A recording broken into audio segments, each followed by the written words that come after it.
who trains my hands for war, my fingers for battle.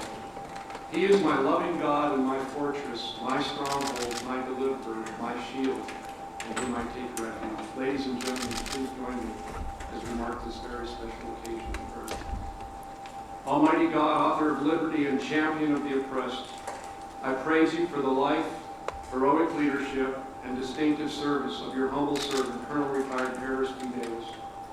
Our Army has always counted on our leaders to be fully committed to our nation's ideals, to our Army values, and to all the soldiers under their command. Colonel Davis is a warrior leader who demonstrated what it looks like under the most challenging of conditions. We are humbled and inspired by Colonel Davis's example. In the moments that mattered most to those with him, from the Operational Detachment Alpha 321 5th Special Forces Group Airborne, and the Army of the Republic of Vietnam 83rd Regional Force Company with him on that day of battle in 1965. Your servant displayed uncommon fortitude and courage and the willingness to sacrifice his own life to save others.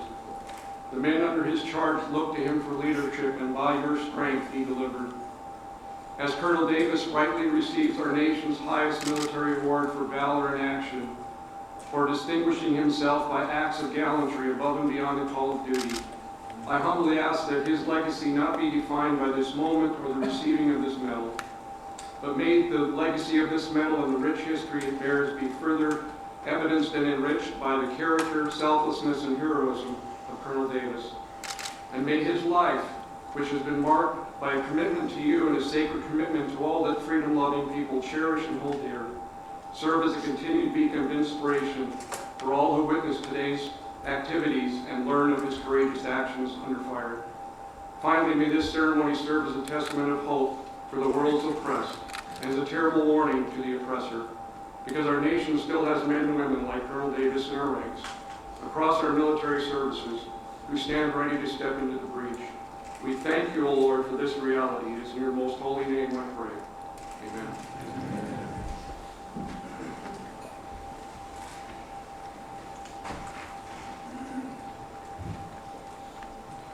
Please be seated.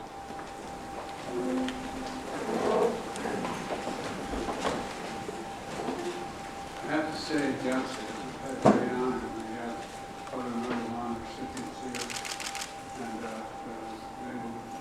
one of them knows. And we have 5 here, but this secretary may be the most consequential day because of man. 158 years ago today, in this White House, President Lincoln was putting the final touches on his second inaugural address.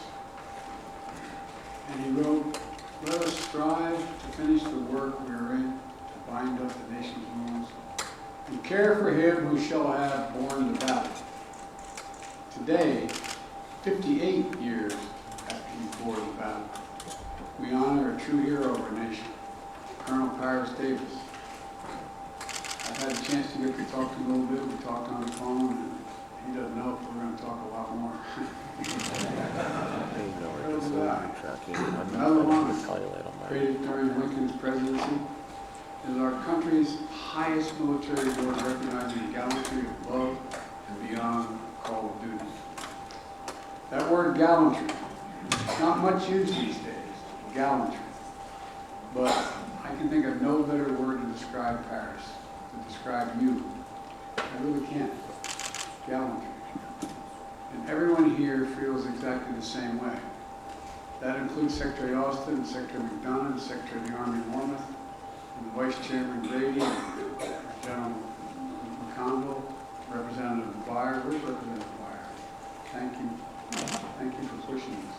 Appreciate it. For joining us today.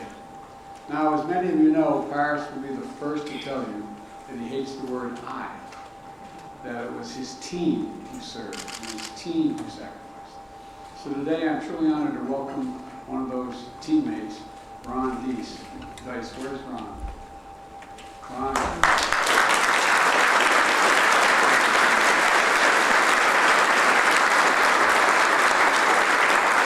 He was the airborne spotter for that team, and only a few days ago, right? I also want to thank previous Medal of Honor recipients who are here and joined us to recognize their brother in arms, Leroy Petrie, William Swenson, Melvin Morris, Matthew Williams, and Earl Plumley. Stand up.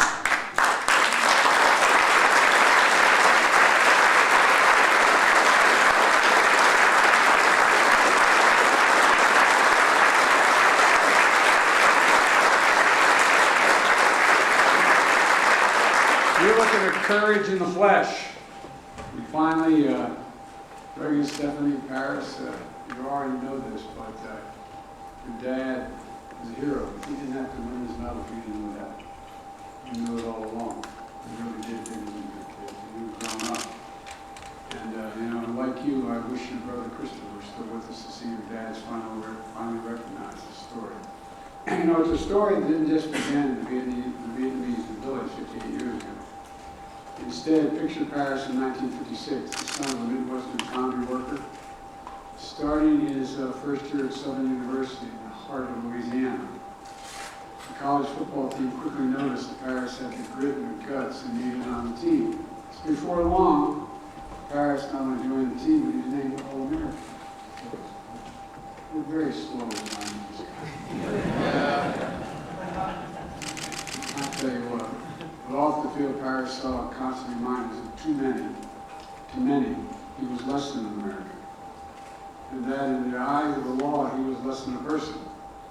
Signs on bars that read whites only, seats on buses were off limits for African Americans, schools, streets, shops divided by segregation. Paris endured all of this and still chose to join his college ROTC unit, volunteering to serve a country that in many places still refused to serve people who look like him. Right away, it was clear that Paris was a born warrior. He became an Army Ranger. Then he jumped at the chance to join the Green Berets, becoming one of the nation's first black Special Forces officers. Paris liked the Green Berets because they were elite. It wasn't just, as Paris once said, Joe here, Joe there, but it didn't offend you. that didn't bother me. The Green Berets, like our country then, weren't free from discrimination either. People pulled Paris aside to warn him, are you sure you want to join? There aren't a lot of people like you who look like you in this outfit. Well, remember, this was only 14 years after President Truman desegregated our military, only 14 years later. But Paris didn't listen to them. And thank God he didn't. Paris helped write the history of our nation. And this year we celebrate the 75th anniversary of our first fully integrated armed forces, and name Paris Davis will still stand alongside the nation's pioneering heroes. In the early hours of June 18, 1965, and his then Captain Davis, and his team, the three of the Green Berets, were wrapping up a job well done. Together, they just finished a 10-mile march through the night to support a company of South Vietnamese soldiers on their first combat mission, a raid against the Viet Cong, thick in the jungle of Quang Sam. The raid was a success. But as the sun began to rise, the men heard that haunting sound ring out. A bugle. A sure sign of a counterattack. Within minutes, the jungle lit up with enemy fire. Hundreds of Viet Cong began to swarm Captain Davis and his team, pinning them down in a rice paddy with no cover. Captain Davis rallied his team to fight back. Getting so close to the enemy, he was battling them hand to hand. Hours, this is the part that stuns me, hours into that fight, Captain suddenly heard a sound worse than a bugle. His teammate crying out for help. His team sergeant had been shot badly in his foot and his leg, trapping him in the middle of the pad. And it got worse. On the far side of the field, his weapons specialist was stuck in a cesspit after being temporarily knocked out by shrapnel. And even further beyond him was his medic, who had been shot in the head. Captain Davis realized he was the last American standing. Without hesitation, he yelled, "I'm coming for you. I'm coming for you." He called in friendly fire, gave a little bit of cover to run out and rescue his team. On his first attempt to get the team sergeant, Captain Davis was shot in the arm and had to turn back. Captain Davis waited for another window and sprinted back out again, but his team sergeant was stuck. Captain Davis couldn't fully break him free before he had returned to cover. He didn't give up, though. That's not the Green Beret way. For his third time, as enemy fire rained down, he ran out. Captain Davis freed his team sergeant, threw him over his shoulder, and started carrying up the hill to safety. Captain Davis got about halfway up the hill before a bullet pierced his leg. Then, in front of him, another Green Beret sergeant who had just arrived to the battle to reinforce the team was shot in the chest and now needed rescued as well. Captain Davis limped up the hill with his team sergeant on his shoulder. He'd been fighting for around 10 hours, but Captain Davis didn't hesitate. He went back down the hill to retrieve the reinforcement who had been just shot in the chest, all 240 pounds of him. Next, Captain Davis ran to his weapons specialist, who was struck in that cesspit. Vietcong fighters continued to spray gunfire across the field as Captain Davis threw his teammate a rope, pulled him out, and began to haul him up the hill as well. But this time, the rescue helicopter had landed. Captain Davis' commander gave him a direct order: get on board. Davis' response was just as direct. Sir, he said, I'm just not going to leave. I still have an American out there. Unsure if he was still alive, Captain Davis began to plan how he would get his medic. Just the day before, the medic had found out he was the good news. He was a new father. His wife had given birth to the first child. Captain Davis was going to give him a chance to see his baby boy. He pinpointed the medic's position and began crawling toward him, with gunfire and grenades still exploding around him. When he got there, the medic, still alive, asked him, am I going to die? Am I going to die? Captain Davis replied, not before me. Still fending off the Vietcong assailants, Captain Davis hauled his medic up the hill. And nearly 20 hours later, after that bugle first rang, Captain Davis had saved each one of his fellow Americans. Every single one. Just as the story of Paris Davis did not begin on June 18, 1965, it does not end there either. Captain Davis went on to become Colonel Davis, serving more than 25 years in our military, and earning a PhD on top of that. He received the Silver Star, the Bronze Star, the Air Medal, the Purple Heart. And even after he hung up his uniform, Captain continued to serve the community, founding the Metro Herald, a newspaper that focused on his local community and civil rights issues. I wish I could say that this story of Paris' sacrifice on that day in 1965 was fully recognized and rewarded in the media. But sadly, we know they weren't. At the time Captain Davis returned from war, the country was still battling segregation. He returned from Vietnam to experience some of his fellow soldiers crossing to the other side of the street when they saw him in America. And all the men who were with him on that June day immediately nominated Captain Davis to receive the Medal of Honor. Somehow, the paperwork was never processed. Not just once, but twice.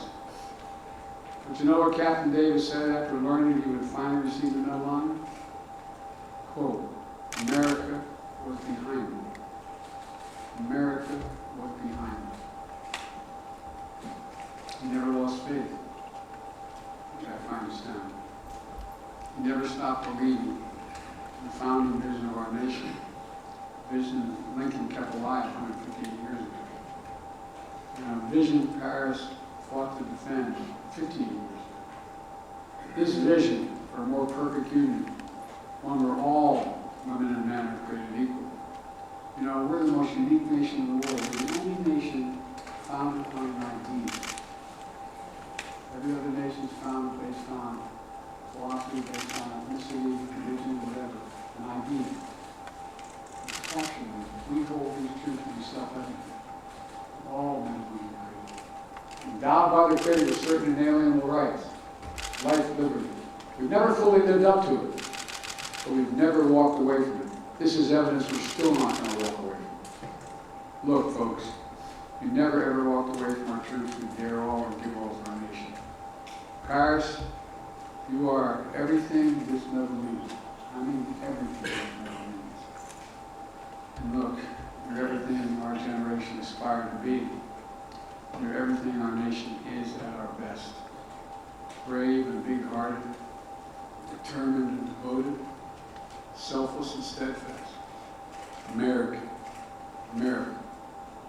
Now, at long last, it's my great honor to ask Lieutenant Colonel Rowe to read the citation.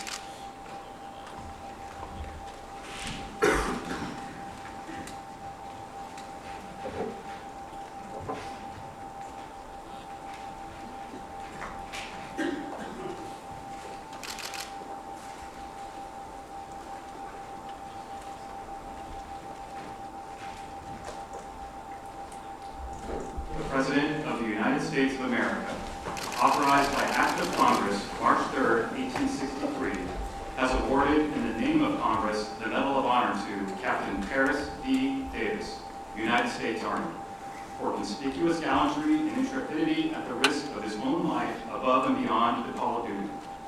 Captain Paris D. Davis, Commander, Detachment A321, 5th Special Forces Group Airborne, 1st Special Forces, distinguished himself by acts of gallantry and intrepidity above and beyond the call of duty while serving as an advisor to the 883rd Regional Force Company, Army of the Republic of Vietnam, during combat operations against an armed enemy in the vicinity of Long Son, Republic of Vietnam, on June 17 through 18, 1965. Captain Davis and 3 other U.S. Special Forces advisors accompanied the Vietnamese 883rd Regional Force Company on its first combat mission, a daring nighttime raid against a Viet Cong regional headquarters housing a superior enemy force. Captain Davis' advice and leadership allowed the company to gain the tactical advantage, allowing it to surprise the unsuspecting enemy force and kill approximately 100 enemy soldiers. While returning from the successful raid, the Regional Force Company was ambushed and sustained several casualties. Captain Davis consistently exposed himself to the hostile small arms fire to rally the inexperienced and disorganized company. He expertly directed both artillery and small arms fire, enabling other elements of the company to reach his position. Although wounded in the leg, he aided in the evacuation of other wounded men in his unit, but refused medical evacuation himself. Following the arrival of air support, Captain Davis directed artillery fire within 30 meters of his own position in an attempt to halt the enemy's advance. Then, with complete disregard for his own life, he braved intense enemy fire to cross an open field to rescue his seriously wounded and immobilized team sergeant.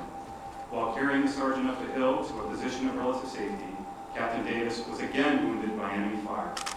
Despite 2 painful wounds, Captain Davis again refused medical evacuation, remained with the troops, fought bravely, and provided pivotal leadership and inspiration to the Regional Force Company as it repelled several Viet Cong assaults on the position over a period of several hours. When friendly reinforcements finally arrived, Captain Davis again refused medical evacuation until he had recovered an U.S. advisor under his command who had been wounded during the initial ambush and presumed dead. While personally recovering the wounded soldier, he found him severely wounded but still clinging to life. Captain Davis directed the helicopter extraction of his wounded colleague, not leaving the battlefield himself until after all friendly forces were recovered or medically evacuated. Captain Davis' heroism and selflessness, above and beyond the call of duty at the risk of his own life, are in keeping with the highest traditions of military service and reflect great credit upon himself, his unit, and the United States Army.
ladies and gentlemen, please receive this benediction. Gracious and everlasting God, as we depart this ceremony, inspired by the greatest actions of Colonel Davis, help us to follow his selfless example as we serve our nation's people. May our participation in today's ceremony, coupled with the strengthening and shaping of your spirit, to compel us to live lives of integrity and valor for the good of the nation, for the good of our families, and for the good of humankind around the world. Bless and protect our armed forces as they preserve our precious freedoms. Keep the lamp of liberty burning bright on the United States of America and our allies around the world. And grant us all your grace to meet the challenges ahead, the strength to overcome every obstacle, and impart to us the wisdom and the will to do justly, to love mercy, and to walk humbly before you all the days of our lives. It is in your most holy and precious name I pray. Amen. Distinguished guests, please remain in your seats as the President departs. Thank you.